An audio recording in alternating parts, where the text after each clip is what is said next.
The abuse of these prescription drugs isn't just a problem here at home. It is widespread and particularly affects some of our wounded warriors. I don't remember even taking them very often for pain, and then next thing you know, I remember buying them because I was running through my prescriptions. There was an uncle when I was a child. He used to sneak up into my room when I was about 9 or 10. It was an insurgent attack in Iraq that set Lance Corporal Dustin Gross on the path to prescription drug abuse, powerful narcotics to ease the pain of his devastating injuries. I was miserable. I felt different inside and awful and lonely, and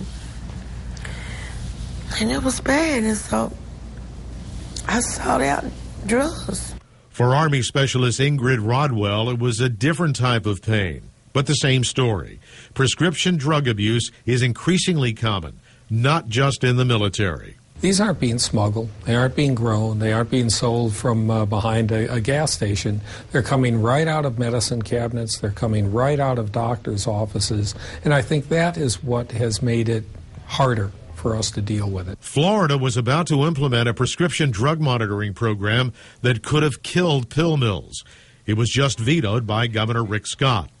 Several lawmakers, including Kentucky Congressman Hall Rogers, are furious at Scott's decision to stop efforts to end what he calls a growing epidemic.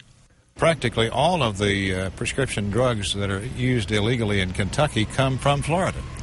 And our overdose rate is twice the nation's. I've got kids dying in my district every day.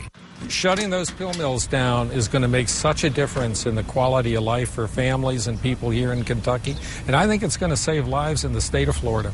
Lives, some say, have to be saved before it's too late. I didn't think I was going to make it. I really didn't. I thought I would die. I'd go back to Iraq 100 times over before I would hope to fight this again.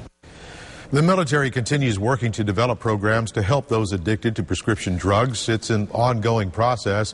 Of great concern is the military's struggle to track the illegal sharing of prescription drugs between servicemen and women. A new